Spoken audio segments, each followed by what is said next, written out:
देखो शुरू करें। फर्स्ट चैप्टर है द लास्ट लेसन। पहले इसका अर्थ करेंगे, बाद में इसके क्वेश्चन आंसर के बारे में जानेंगे। देखिए, अपनी किताब लें और उसमें नज़र रखें जहाँ मैं बोल रहा हूँ लाइन टू लाइन। सबसे पहले इसका परिचय पढ़ लेते हैं। अबाउट द ऑथर, अबाउट के बारे में, द ऑथर लेखक, लेखक के बारे में पहले जान लेते हैं।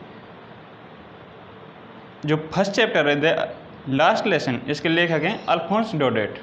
अब देखिए इसके बारे में। अल्फोंस डोडेट, जिसका जन्म हुआ 1840 यानी 1840 में, और इसकी मृत्यु हुई 1897 में यानी 1897 में। ये इसका जीवन काल है। Was a French novelist and short story writer. Was था एक, ये शॉर्ट, देखो ये छोटी छोटी सी मीनिंग है, ये आपको आती होंगी, मैं फिर भी पहली बार बता रहा हूँ आपको। फ्रेंच, फ्रांसीसी, जो फ्रांस है उसकी जो भाषा है वो है फ्रेंच। नॉवलिस्ट, उपन्यासकार, नॉवल होता है उपन्यास, नॉवलिस्ट उपन्यास लिखने वाला यानी उपन्यासकार। एंड और शॉर्ट स्टोरी राइटर यानी छोटी कहानी लिखने वाला। अल्फोंस डोडेट एक फ्रांसीसी उपन्यासकार और छोटी कहानी लिखने वाला लेखक था। The last lesson is set in the days of the Franco Prussian war 1870-1871 in which France was defeated by Prussia led by Bismarck. देखिए, द लास्ट लेसन जो ये पाठ का नाम है, ये जो पाठ है, इज सेट, इसे कब लिखा गया? इन द डेज, उन दिनों, ऑफ फ्रांसो-प्रुशियन वॉर, यानी फ्रांस और प्रशिया के बीच में युद्ध हो रहा था, उसका नाम था फ्रांसो-प्रुशियन वॉर। ये कब हुआ था? 1870 और 71 में। इन विच, जिसमें फ्रांस वाज डिफीटेड, यानी फ्रांस हरा दिया गया था, डिफीटेड हरा दिया गया या पराजित कर दिया गया था, बाई प्रशिया, यानी प्रशिया के द्वारा। फ्रांस और प्रशिया के बीच में युद्ध है, फ्रांस हरा दिया गया और प्रशिया जीत गया। लेड बाई बिस्मार्क, लेड जिसका नेतृत्व कर रहा था बिस्मार्क। प्रशिया का नेतृत्व कौन कर रहा था? बिस्मार्क, यानी प्रशिया की ओर से बिस्मार्क लड़ रहा था, जिसके नेतृत्व में फ्रांस हरा दिया गया था। Prussia then consist of what now are the nations of Germany, Poland and parts of Austria. अब प्रशिया क्या है, इसमें कौन कौन से भाग थे, कौन कौन से देश आते थे उस समय के देखिए। प्रशिया देन कंसिस्ट, देन तब, यानी उस समय के, कंसिस्ट ऑफ यानी शामिल थे, व्हाट नाउ जो अब हैं, आर हैं, द नेशंस ऑफ राष्ट्र, Germany, Poland and parts of Austria, Germany के, पोलैंड और ऑस्ट्रिया के कुछ भाग, पार्ट्स ऑफ ऑस्ट्रिया, जो आज ऑस्ट्रिया नामक एक अलग देश है, उसके कुछ भाग, जर्मनी और पोलैंड, ये किस में आते थे? प्रशिया में। प्रशिया में उस समय के, प्रशिया में उस समय आज के जो राष्ट्र हैं, जर्मनी, पोलैंड और ऑस्ट्रिया, इनके कुछ भाग आते थे। In this story the French district of Alsace and Lorraine have passed into Prussian hands. In this story, इस कहानी में, फ्रेंच डिस्ट्रिक्ट यानी फ्रांस के दो जिले, French district of Alsace and Lorraine, दो जिले हैं फ्रांस के, अल्सेस एंड लॉरेन, इन पर किसका कब्जा हो जाएगा? प्रशिया का। देखिए, have passed into Prussian hands, have passed चले जाते हैं, इनटू प्रशियन हैंड्स यानी प्रशिया के हाथों में। इस कहानी में फ्रांस के दो जिले अल्सेस एंड लॉरेन प्रशिया के हाथों चले जाते हैं, यानी उन पर प्रशिया का कब्जा हो जाता है। Read the story to find out what effect this had on life at school. Read the story, इस कहानी को पढ़िए, टू फाइंड आउट, इसका पता लगाने के लिए, व्हाट इफेक्ट, क्या प्रभाव पड़ा, दिस, इसका, हैड ऑन लाइफ, जीवन पर, एट स्कूल, स्कूल के जीवन पर। इस कहानी को पढ़िए, इसका पता लगाने के लिए कि इस युद्ध का स्कूल के जीवन पर क्या प्रभाव पड़ा, इस पराजय का, इस हार का स्कूल के जीवन पर क्या प्रभाव पड़ा, वहाँ के स्कूल के जो जिंदगी है बच्चों की, शिक्षकों की और जो पूरी व्यवस्था है उस पर क्या प्रभाव पड़ा। अब इसको एक बार शुरू से देख लीजिए। लेखक के बारे में, अल्फोंस डोडेट, जिसका जीवन काल था 1840 से लेकर 1897 तक, जो कि एक फ्रांसीसी उपन्यासकार थे और छोटी कहानी लिखने वाले लेखक थे। द लास्ट लेसन, यह पाठ उन दिनों लिखा गया जब फ्रांस और प्रेशिया के बीच में युद्ध चल रहा था, जिसमें फ्रांस की प्रेशिया के द्वारा पराजय हो गई थी, जिसका नेतृत्व बिस्मार्क कर रहे थे। प्रेशिया में आज के समय के जर्मनी, पोलैंड और ऑस्ट्रिया के कुछ भाग शामिल हैं। इस कहानी में फ्रांस, इसके 2 जिले अल्सेस एंड लोरेन प्रेशिया के हाथों में चले जाते हैं। इस कहानी को पढ़िए इसका पता लगाने के लिए कि इस युद्ध का स्कूल के जीवन पर क्या प्रभाव पड़ा। अब देखिए, अब हम चैप्टर की शुरुआत करते हैं। अभी हमने इसके परिचय के बारे में पढ़ा, लेखक के परिचय के बारे में। देखो, नीचे के जो ये पैराग्राफ हैं और जो अगले पेज के ये पैराग्राफ हैं, अभी इस वीडियो में इनको ही करेंगे, तो इनको पूरे ध्यान से सुने। I start for school very late that morning and was in great dread of scolding, especially because M. Hamel had said that he would question us on participles, and I did not know the first word about them. अगर आप पहली बार इस class को देख रहे हैं, इस अर्थ को पहली बार सुन रहे हैं, तो ध्यान से सुने। दूसरी बार सुन रहे हैं तो भी इसको कई बार सुनना पड़ेगा, तब जाकर आपको समझ आएगा। आई स्टार्ट फॉर, आई मैंने, स्टार्ट फॉर शुरू किया, स्कूल स्कूल के लिए, वेरी लेट बहुत ज़्यादा लेट, दैट मॉर्निंग उस सुबह, मैंने उस सुबह स्कूल के लिए लेट जाना प्रारंभ किया, यानी देरी से जाना प्रारंभ किया। एंड और was in great dread, was था, इन ग्रेट ड्रेड, ड्रेड यानी डर, बड़ा डर था, ऑफ ए स्कोल्डिंग, स्कोल्डिंग डांट का या फटकार का, जो कि किससे मिलेगी, टीचर से। स्पेशली विशेष रूप से या मुख्य रूप से, मुख्यतः, बिकॉज क्योंकि, एम हेमल कौन है, उसके टीचर हैं। हैड सेड कहा था, दैट कि, he would question us on, he वह है, वुड क्वेश्चन वह क्वेश्चन पूछेगा, अस हमसे, ऑन पार्टिसिपल्स, पार्टिसिपल देखो ये भाषा है फ्रांस की जिसका नाम है फ्रेंच, उसमें एक ग्रामर का टॉपिक है पार्टिसिपल, उससे ये क्वेश्चन पूछेगा। एंड और आई डिड नॉट नो, और मैं नहीं जानता था, नो यानी जानना। द फर्स्ट वर्ड पहला अक्षर, अबाउट देम, अबाउट उनके बारे में, देम उनके, यानी जो ये पार्टिसिपल है इसके बारे में एक अक्षर भी नहीं जानता था। मैंने उस सुबह स्कूल लेट जाना प्रारंभ किया और मुझे स्कूल में डांटे जाने का डर था, क्योंकि जो हमारे एमएमएल टीचर हैं उसने कहा था कि वह हमसे पार्टिसिपल से क्वेश्चन पूछेगा, और मुझे उनके बारे में एक अक्षर भी नहीं आता था, और मैं एक अक्षर भी उनके बारे में नहीं जानता था। For a moment I thought of running away and spending the day out of doors. For a moment, एक क्षण के लिए, मोमेंट यानी क्षण, एक क्षण के लिए, आई थॉट ऑफ, आई मैंने, थॉट ऑफ सोचा, रनिंग अवे यानी भाग जाने का, एंड और स्पेंडिंग द डे, स्पेंडिंग बिताने का, द डे दिन, आउट ऑफ डोर्स, डोर यानी दरवाज़ा, डोर्स दरवाज़ों के या घर के, आउट ऑफ डोर्स यानी घर के बाहर। मैंने एक क्षण के लिए भाग जाने के बारे में सोचा और घर से बाहर दिन बिताने के बारे में सोचा। It was so warm, it was यह था, सो वार्म इतना अधिक गर्म, सो ब्राइट, ब्राइट यानी रोशनी हो, इतनी अधिक रोशनी थी, इतनी अधिक गर्म था। देखो फ्रांस है एक ठंडा प्रदेश, इसमें चाहिए थोड़ी सी गर्मी और खुला वातावरण जिसमें रोशनी भी हो। जब सूर्य का प्रकाश चमकेगा तो उसमें थोड़ी गर्मी भी होगी और रोशनी भी। तो क्या था, जो उसका प्रकाश था वो तेज चमक रहा था, तो वो गर्म था मौसम और रोशनी युक्त था।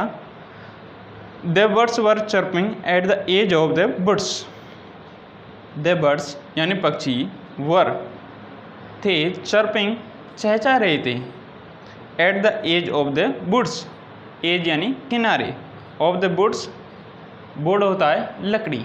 देखो ये जो वुड है इसका अर्थ है लकड़ी, इसका वुड से नहीं कर सकते आप, अगर इसका वुड्स हुआ तो लकड़ी का अर्थ में नहीं होगा, इसका अर्थ हो जाएगा बिल्कुल अलग, इसका अर्थ है जंगल। जो वुड है ये अनकाउंटेबल नाउन है, वो भी कैसा है, सिंगुलर। ये हमेशा सिंगुलर रहेगा, इसका प्लूरल नहीं होगा। जो लकड़ी है ये हमेशा कैसी रहेगी, सिंगुलर। अगर इसका प्लूरल एस किया तो इसका अर्थ ही बदल जाएगा, इसका हो जाएगा जंगल, जिसमें बहुत सारी लकड़ियाँ होंगी। जैसे आर्म, ये आपने पढ़ा होगा, आर्म यानी भुजा। इसमें अगर एस लगाएंगे तो इसका अर्थ बिल्कुल ही बदल जाएगा। आर्म होती है भुजा और इसका अर्थ बिल्कुल बदल जाएगा, इसका अर्थ हो जाएगा हथियार। हाथ में क्या रखते हैं, हथियार। ऐसे इसका अर्थ क्या है, लकड़ी। इसी प्रकार अन्य शब्द हैं, उनके अर्थ में, उनके लास्ट में अगर एस लगाया तो उनका अर्थ बिल्कुल बदल जाएंगे। जैसे पानी है, उसको क्या कहेंगे, वाटर। उसका वाटर से नहीं होता, अगर हो भी जाए तो उसका अर्थ पानी ऐसे नहीं, बहुत सारे। उसका अर्थ यही होगा कि अलग अलग नदियों के, तालाबों के, सागरों के जल लिए गए हैं। तो out of edge of the woods, यानी वुड्स यानी जंगल, जंगल के किनारे पक्षी जंगल के किनारों पर चहचहा रहे थे। एंड और in the open field back of the Somil the Prussian soldiers were drilling. And in the open field यानी खुले खेतों में, बैक ऑफ द सोमिल उसके पीछे के खेतों में, सोमिल आरा मशीन, द प्रशियन सोल्जर्स यानी प्रशिया के सैनिक, सोल्जर यानी सैनिक, वर ड्रिलिंग यानी अभ्यास कर रहे थे, युद्ध अभ्यास, क्योंकि युद्ध चल रहा था तो उसका अभ्यास कर रहे थे, या कह सकते हैं व्यायाम कर रहे थे। और उसके पीछे के खेतों में जहाँ क्या थी, आरा मशीन यानी सोमिल, देखो वहाँ थी लकड़ी। अब लकड़ी को काटने के लिए उन्होंने आरा मशीन लगाई हुई थी, सोमिल लगाई हुई थी। उसके पीछे के खेतों में क्या थे, वो प्रशिया के सैनिक थे, वो युद्ध अभ्यास कर रहे थे। It was all much more tempting than the rule for participles. It was, यह था, ऑल मच मोर, इतना अधिक, टेम्पटिंग, लुभावना या आकर्षक, देन द रूल, इन रूल की तुलना में, नियमों की तुलना में, फॉर पार्टिसिपल यानी पार्टिसिपल के जो रूल हैं उनकी तुलना में यह सब बहुत अधिक लुभावना था, आकर्षक था। इनकी ओर मेरा चित्त अपने आप जा रहा था। बट लेकिन I had the strength to resist and hurried off to school. I had the strength, I had the strength यानी मुझ में इतनी अधिक ताकत थी, शक्ति थी, स्ट्रेंथ यानी सामर्थ्य, शक्ति, टू रेजिस्ट इसका विरोध करने की, and hurried off to school, और एंड और हरिड ऑफ शीघ्रता से या जल्दी से या तेज़ी से, टू स्कूल, स्कूल यानी स्कूल तेज़ी से जाने लगा। देखो बाहर वातावरण खुला है, रोशनी भी है, गर्म भी है, और स्कूल में क्या है, पार्टिसिपल से क्वेश्चन पूछे जाएंगे, उनके बारे में एक शब्द भी नहीं पता, तो शायद मैं खुले खेतों में भाग जाऊं, वहीं पूरा दिन बिताऊं। लेकिन मुझ में इतनी अधिक शक्ति है, ये लेखक कह रहा है कि मैं इनकी विरोध कर जाऊं और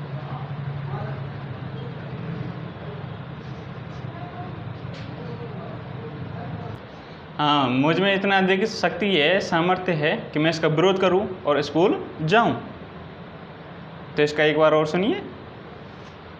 मैंने उस सुबह स्कूल के लिए लेट जाना प्रारंभ किया और मुझे बड़ा डर था कि मैं डांट चला जाऊं या फटकारा जाऊं। किसके द्वारा? टीचर के द्वारा। उसका नाम है एम हेमल, क्योंकि एम हेमल ने कहा था कि वह हमसे पार्टिसिपल से क्वेश्चन पूछेगा और मुझे उनके बारे में एक शब्द भी नहीं पता।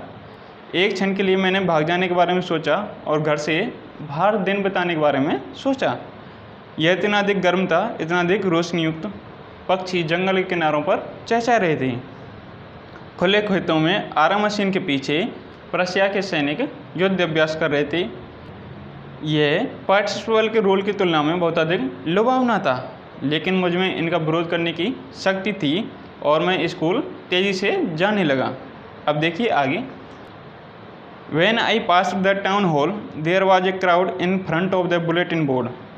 When, जब, I passed, मैं गुजरा, the town hall से, there, वहाँ, was, थी, एक crowd, एक भीड़ इन द फ्रंट ऑफ के सामने बुलेटिन बोर्ड के। जब मैं टाउन हॉल से गुजरा तो बुलेटिन बोर्ड के सामने बहुत भीड़ थी। For the last 2 years all our bad news had come from there, the lost battles, the draft, the orders of the commanding officer, and I thought to myself without stopping, what can be the matter now? For the last 2 years, पिछले 2 सालों से all our bad news, all our यानी हमारी सारी bad news बुरी खबरें had come from there यहीं से आई थी। ये कह रहा है जो हमारे शहर में पिछले 2 सालों से बुरी खबरें आई थी वो कहाँ से आई थी? इसी बुलेटिन बोर्ड से। द लॉस्ट बैटल्स, लॉस्ट हारे हुए, बैटल्स युद्धों की यानी हारे हुए युद्धों की खबरें, द ड्राफ्ट यानी प्रारूप की खबरें, the orders of the commanding officers, और जो नए कमांडिंग ऑफिसर आए उनके आदेश, एंड और I thought to myself, और मैंने अपने स्वयं से सोचा यानी अपने मन में सोचा, विदाउट स्टॉपिंग बिना रुके यानी अपने मन में सोचा। वो भाग रहा है स्कूल के लिए लेकिन अब ये वो अपने मन में ही सोच रहा है बिना रुके, what can be the matter now, अब क्या बात हो सकती है, अब क्या मामला हो सकता है। What can be the matter now, अब क्या बात हो सकती है, क्योंकि पिछले 2 सालों से बुरी खबरें यहीं से आई हैं। जो भी नई खबर आती है शहर में वो इसी बुलेटिन बोर्ड से आई है, और अभी लोगों की इसी के सामने क्या है? भीड़। अब क्या बात हो सकती है, ऐसा उसने अपने मन में सोचा। एक बार और देखिए इसको। जब मैं टाउन हॉल से गुजरा तो बुलेटिन बोर्ड के सामने भीड़ थी। पिछले 2 सालों से हमारे शहर की सारी बुरी खबरें यहीं से आई थी, जैसे हारे हुए युद्धों की खबरें, नई प्रारूप की खबरें कि अब क्या नई योजनाएं बनाई जाएंगी, क्या क्या नए बदलाव किए जाएंगे शहर में, और जो नए कमांडिंग ऑफिसर हैं उनके आदेशों की खबरें। और मैंने अपने मन में ही सोचा बिना रुके अब क्या बात हो सकती है, जो ये लोगों की भीड़ अब भी इसी के सामने है। लेकिन उसको स्कूल की जल्दी है, वो रुका ही नहीं। अब देखिए थोड़ा सा आगे, बस इसी पैराग्राफ को कराएंगे। Then as I hurried by as fast as I could go, then तब, एज आई हरेड आई मैं, हरेड बाई तेज़ी से चला, बाई एज फास्ट एज यानी जितनी तेज़ भाग सकता था उतनी तेज़, एज आई कुड गो जितना मुझ में सामर्थ्य है या जितनी तेज़ी से मैं भाग सकता था उतनी तेज़ी से भागा। द ब्लैक स्मिथ होता है लोहार और गोल्ड स्मिथ सुनार। वॉचर जिसका नाम क्या था? वॉचर। हु वाज देयर जो वहाँ था, विद हिज अप्रेंटिस होता है, जैसे किसी के यहाँ कोई नया काम सीखने वाला होता है उसे कहते हैं नौसिखिया या प्रशिक्षु, वही था अप्रेंटिस। उसके साथ कौन था? एक नया काम सीखने वाला था। रीडिंग द बुलेटिन जो कि बुलेटिन को पढ़ रहा था। कॉल्ड आफ्टर मी पीछे से मुझे बुलाया या कहा, don't go so fast, don't go इतनी तेज़ी से मत जाओ, सो फास्ट इतनी तेज़ी से, बब बच्चे, you will get to your school in plenty of time, you will get तुम पहुंच जाओगे, टू योर स्कूल तुम्हारे school, in plenty of time यानी तुम्हारे स्कूल जाने के लिए तुम्हारे पास पर्याप्त समय है, प्लेंटी ऑफ पर्याप्त समय है। एक बार और देखिए इसको। तब जितनी तेज़ हो सकता था मैं उतनी तेज़ी से भागा। लोहार जिसका नाम था वाचर जो वहाँ अपने प्रशिक्षु के साथ था या नौसिखिया के साथ था जो कि बुलेटिन पढ़ रहा था, उसने मुझसे पीछे से कहा, इतनी तेज़ी से मत जाओ बच्चे, तुम स्कूल पहुँच जाओगे यानी तुम्हारे स्कूल जाने के लिए पर्याप्त समय है। I thought he was making fun of me, I thought मैंने सोचा, ही वॉज मेकिंग वह बना रहा है, फन ऑफ मी यानी मजाक बना रहा है, तो मुझसे क्या कर रहा है? मजाक। एंड और reached M Hamel's little garden all out of breath, and reached तो वो तो भाग ही रहा था, रुका ही नहीं, वो पहुंच गया, रीच्ड यानी पहुंच गया। एम हेमल्स उसके जो टीचर हैं, एम हेमल, लिटिल गार्डन उसके जो छोटा सा बगीचा है, all out of breath, breath यानी सांस, उसकी सांसें भर गई थी, तेज़ी से भागेंगे तो सांस भर ही जाती हैं। मैंने सोचा वह मुझसे मजाक कर रहा है और मैं लिटिल जो MM वाले हैं उसके जो छोटा सा बगीचा है उसमें पहुंच गया था। वहाँ मेरी सांसें तेज़ी से फूलने लगीं। यूजुअली व्हेन स्कूल बिगेन, अभी लास्ट पैराग्राफ इसको और देखिए। Usually when school began there was a great bustle which could be heard out in this street. Usually सामान्यतः, व्हेन स्कूल बिगेन, व्हेन जब, स्कूल बिगेन शुरू होता है, सामान्य जब स्कूल शुरू होता है तब क्या क्या होता है उसके बारे में बता रहा है। देखिए, there was a great bustle, there वहाँ, वाज होती थी, एक ग्रेट बसल, बसल यानी शोर शराबा, ग्रेट बड़ा, वहाँ बड़ा शोर शराबा होता था। Which could be heard out in the street, which जिसे, कुड बी हर्ड सुना जा सकता था, हर्ड यानी सुना जा सकता था, आउट बाहर, इन द स्ट्रीट गली के, यानी गली के बाहर सुना जा सकता था। जैसे ही स्कूल शुरू होते हैं तो वहाँ बहुत सारी आवाज़ें होती हैं, उसे बाहर की गली में भी सुना जा सकता है। यही वो कह रहा है। The opening and closing of desk, the opening खुलने की, एंड क्लोजिंग बंद होने की, ऑफ डेस्क डेस्क की, यानी डेस्क के खुलने और बंद होने की आवाज़ें।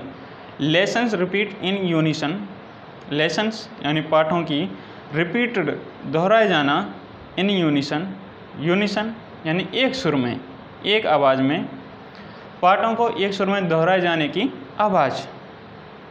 वेरी लाउड बहुत ज़ोरों से, विद आवर हैंड्स,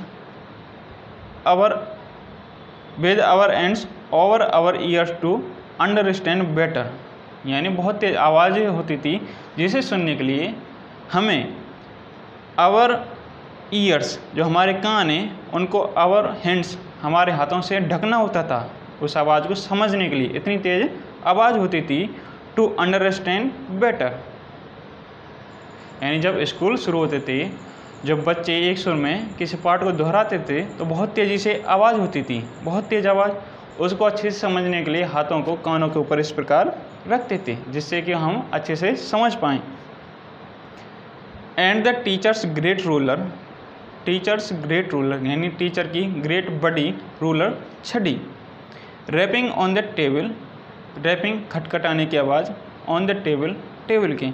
और जो टीचर था उसकी जो बड़ी छड़ी थी वो टीचर क्या करता, उसको टेबल के ऊपर खटखटाता था जिससे कि वो क्या होती थी, आवाज़, उस आवाज़ की भी बात कर रहा है। और टीचर की बड़ी छड़ी के टेबल के ऊपर खटखटाने की आवाज़।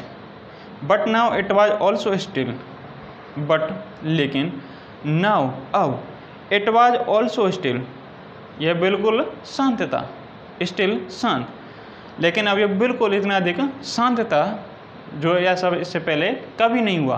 पहले क्या होता थी, शोर शराबा जैसे बाहर गली में सुना जा सकता था, डेस्क के खुलने की, बंद होने की आवाज़, बच्चों के द्वारा पाठों को एक सुर में दोहराए जाने की आवाज़, और टीचर की जो छड़ी है उसको मेज के ऊपर खटखटाने की आवाज़।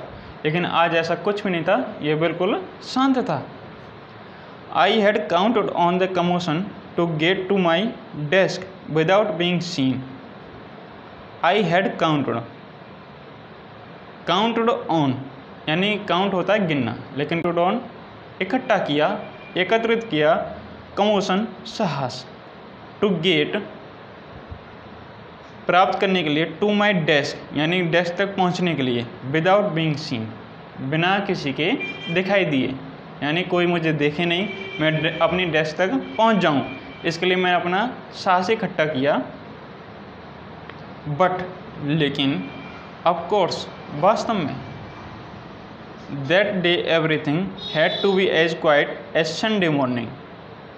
दैट डे उस दिन या वह दिन, एवरीथिंग प्रत्येक चीज़, had to be as quiet as Sunday morning यानी क्वाइट शांत थी, एज जैसे संडे मॉर्निंग यानी संडे की सुबह जैसे होती है, यानी रविवार की सुबह, ऐसे बिल्कुल उस दिन का माहौल भी शांत था। स्कूल में कोई आवाज़ नहीं थी, कोई भी हलचल नहीं थी। संडे मॉर्निंग को क्या होता था, देखिए, संडे मॉर्निंग को बिल्कुल शांत आवाज़। क्यों? पहले तो स्कूल की छुट्टी, ना तो वहाँ बच्चे रहते हैं ना ही टीचर, तो बिल्कुल संडे मॉर्निंग की तरह बिल्कुल शांत था आज का दिन। थ्रू द विंडो आई सा माई क्लासमेट्स, थ्रू से होकर या के आर पार, द विंडो यानी खिड़की से, आई सा मैंने देखा, माई क्लासमेट्स मेरे सहपाठियों को, क्लासमेट होते हैं जो अपने साथ पढ़ने वाले होते हैं, already in their places, already पहले से ही थे, in their places, in their places यानी वो अपनी जगहों पर थे, एंड और एम हेमल जो कि टीचर हैं, walking up and down, walking चल रहे थे, अप एंड डाउन, अप होता है ऊपर, डाउन नीचे, वो ऊपर नीचे तो चलेंगे नहीं कि ऊपर चले छत पर नीचे कूदे, और वो चल रहे हैं आगे पीछे, जैसे बोर्ड है इसके इधर और इधर आगे पीछे। With is terrible iron ruler, with is जिसके साथ क्या था, टेरिबल भयानक या भयंकर, आयरन रूलर, आयरन होता है लोहा, रूलर छड़ी यानी लोहे की छड़ी थी, अंडर हिज आर्म, आर्म होती भुजा, अब भुजा में कहाँ दबाएंगे, या कांख में या बगल में, जो कि एमएमएल थे यानी टीचर थे, वो आगे पीछे जा रहे थे अपनी कांख में लोहे की छड़ी को दबाए हुए, जो कि कैसी थी, भयानक। I had to open the door and go in before everybody, I had to open यानी मुझे खोलना पड़ा, द डोर दरवाज़ा, एंड और गो इन बिफोर एवरीबडी, गो जाना पड़ा, इन बिफोर, बिफोर होता पहले लेकिन इनके सामने, एवरीबडी प्रत्येक की, मुझे दरवाज़ा खोलना पड़ा और प्रत्येक के सामने जाना पड़ा। मैं तो सोच रहा था ऐसे जाऊं किसी को पता ही नहीं चले, लेकिन सबके सामने मुझे दरवाज़ा खोलना पड़ा और सभी के सामने क्लास में जाना पड़ा।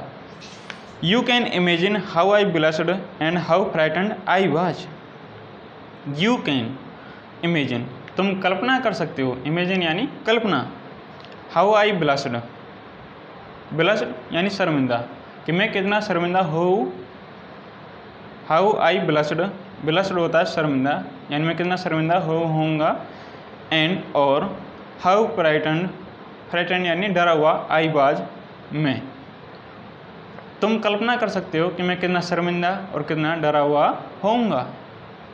यानी मैं तो सोच रहा था किसी के देखे बिना ही मैं क्लास में चला जाऊं, लेकिन मुझे सभी के सामने जाना पड़ा। एक तो मैं पहले से लेट था और मुझे पार्टिसिपल से कुछ भी नहीं आता था, मैं तो एक शर्मिंदा था और डरा हुआ था। इसका एक साथ देखिए, सामान्यतः जब स्कूल शुरू होते हैं तो वहाँ बड़ा शोर शराबा होता है, जिसे बाहर की गली में सुना जा सकता है, जैसे डेस्क के खुलने और बंद होने की आवाज़ें, पाठों के एक स्वर में दोहराए जाने की आवाज़ें, जो कि बहुत तेज़ होती थी, जिसे समझने के लिए हमें अपने कानों को दोनों हाथों से ढकना होता था, और टीचर की जो बड़ी छड़ी होती थी उसके डेस्क पर यानी मेज़ पर खटखटाने की आवाज़। लेकिन आज ये बिल्कुल बहुत अधिक शांत था। मैंने अपना साहस इकट्ठा किया कि मैं अपनी डेस्क तक बिना किसी के दिखाई दिए पहुंच जाऊं, लेकिन वास्तव में प्रत्येक चीज़ ऐसी दिखाई दे रही थी जैसे संडे मॉर्निंग को होती है, यानी रविवार की सुबह। मैंने खिड़की से देखा कि मेरे क्लासमेट, मेरे जो सहपाठी हैं वो पहले से ही अपनी जगहों पर हैं, और जो एमएमएल हैं वो आगे पीछे चल रहे थे, जो अपनी आँख में भयानक या भयंकर लोहे की छड़ी को दबाए हुए थे। मुझे दरवाज़ा खोलना पड़ा और सभी के सामने जाना पड़ा। तुम कल्पना कर सकते हो कि मैं कितना शर्मिंदा होऊंगा और कितना डरा हुआ था। तो आज की वीडियो में यहीं तक करता। अब आपके लिए काम यही है कि यहाँ तक इसका अर्थ करें, कम से कम 3 बार करें। एक अभी कर लिया, फिर थोड़ी देर बाद, फिर और थोड़ी देर बाद। इससे आगे करता हम इसे अगली वीडियो में करेंगे। तो कुल मिलाकर आपको कोई दिक्कत नहीं आएगी। तो यहाँ तक अगर आपने इस वीडियो को देखा है तो बताएं कि आपको अर्थ कैसा लगा, समझ आया है तो कमेंट ज़रूर करें, नहीं आया है तो भी कमेंट करें क्या कमी रही, इसको हम अगली वीडियो में सुधारेंगे। तो मिलेंगे इस अगली वीडियो में, तब तक खूब पढ़ें,